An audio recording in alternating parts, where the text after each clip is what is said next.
They look cute, innocent, harmless. But behind those big eyes and fluffy fur hides real danger.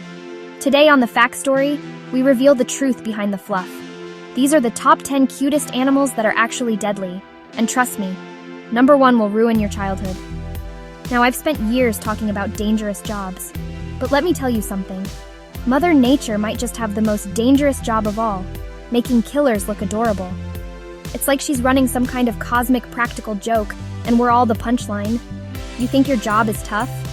Try being a wildlife researcher who has to explain to people that the thing they want to cuddle could actually end them. See, evolution is a funny thing.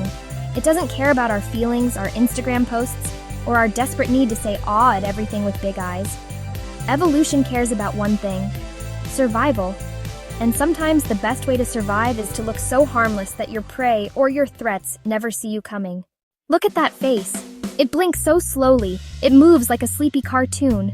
But don't be fooled. The slow loris produces venom from glands on its arms. It licks it, then bites. The bite can cause anaphylactic shock or death.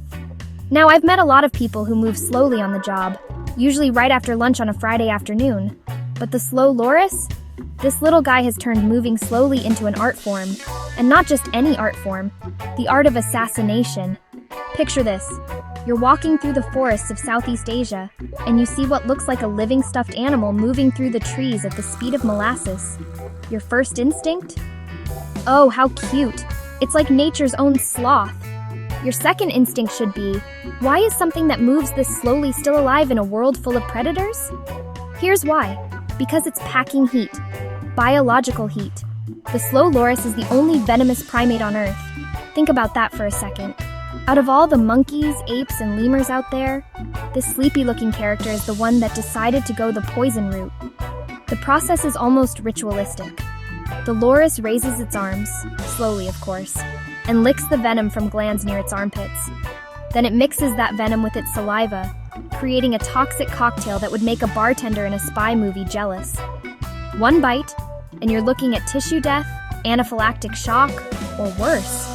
It's like having a coworker who looks harmless enough, moves at half speed, but keeps a loaded weapon in their desk drawer. Except in this case, the weapon is their mouth, and they've been licking poison all day. It's tiny, it fits in the palm of your hand, and it's gorgeous. But one bite from this brightly colored octopus can shut down your nervous system in minutes. There's no antivenom. The blue-ringed octopus is what happens when nature decides to pack a nuclear weapon into a package the size of a golf ball. I've worked with plenty of small tools that pack a big punch, but this little guy takes the concept to a whole new level. Found in the tide pools and coral reefs of the Pacific from Japan to Australia, this octopus is like that quiet person at the office who never says much, but turns out to be a black belt in 3 different martial arts.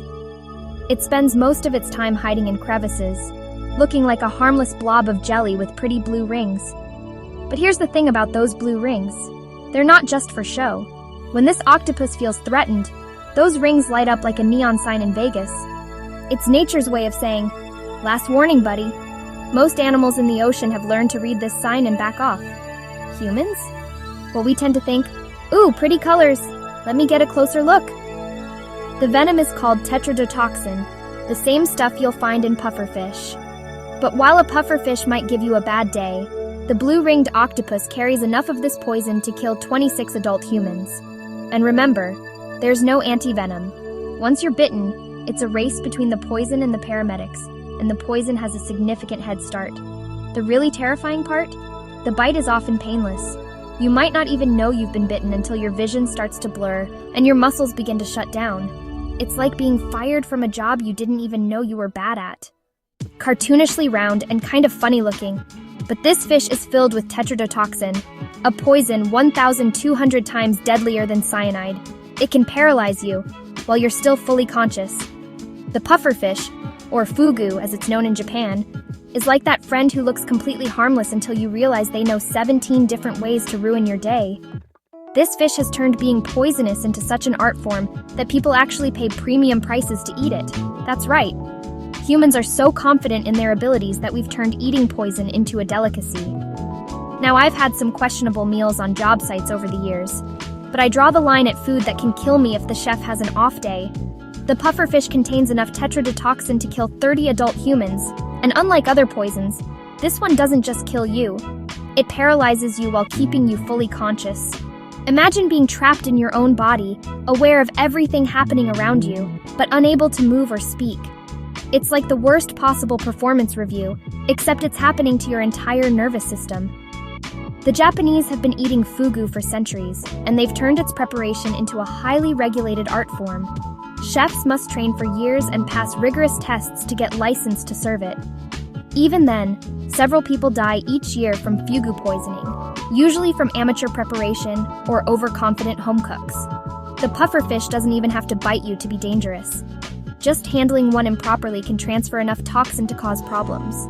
It's like working with a tool that's dangerous even when it's turned off. The fish literally carries its own hazmat situation wherever it goes. It's tiny, neon yellow, almost looks like a candy. But this frog holds enough poison in its skin to kill 10 grown humans. Indigenous tribes once used its toxin on blow darts to hunt. The golden poison dart frog is what happens when nature decides to make a warning label that looks like a piece of candy. Found in the rainforests of Colombia, this little amphibian is about the size of a paperclip, but packs enough punch to take down a small army. I've worked with plenty of toxic materials over the years, and the first rule is always proper labeling and handling. Well, this frog comes pre-labeled. That bright yellow color is nature's way of saying, danger, do not touch. But unlike the warning labels we're used to, this one is actually trying to help you. The frog doesn't want to waste its poison on you. It needs that stuff for actual threats.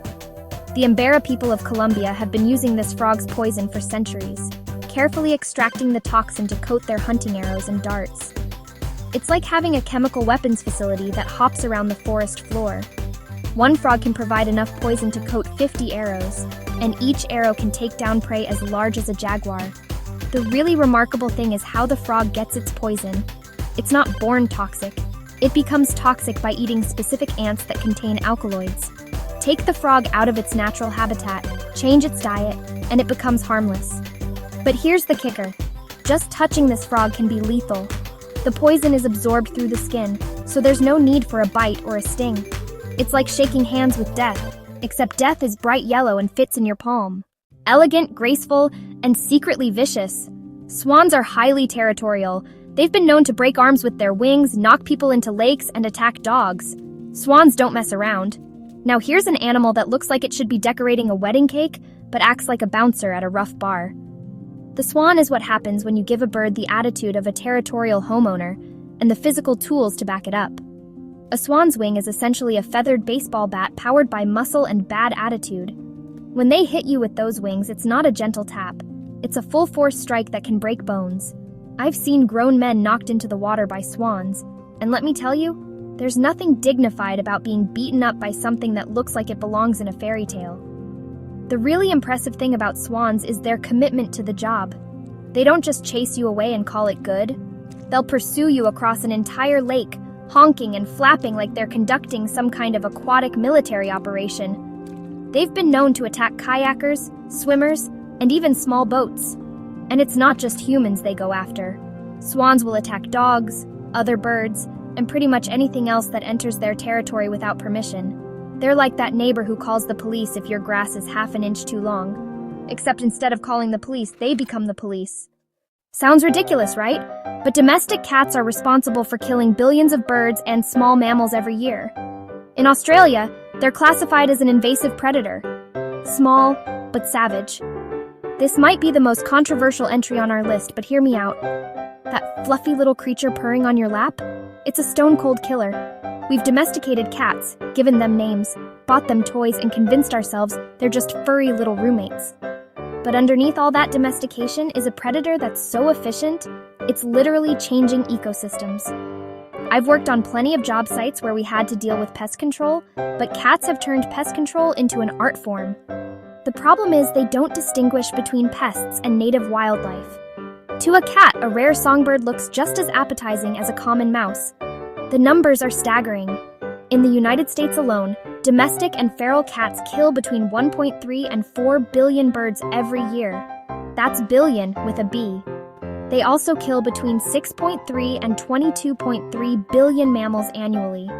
To put that in perspective, cats are responsible for more wildlife deaths than habitat loss, pollution, and climate change combined. In Australia, the situation is so serious that cats are officially classified as an invasive species. The government has implemented programs to control feral cat populations because they're driving native species to extinction. It's like having a workforce that's so efficient at their job that they're putting themselves out of business by eliminating all the work. The really remarkable thing is how cats hunt. They don't hunt because they're hungry. House cats are well fed. They hunt because it's hardwired into their DNA. It's like having an employee who keeps working overtime even when there's no more work to do. Except in this case, the overtime involves systematic elimination of local wildlife. Looks like a chubby, smiling seal.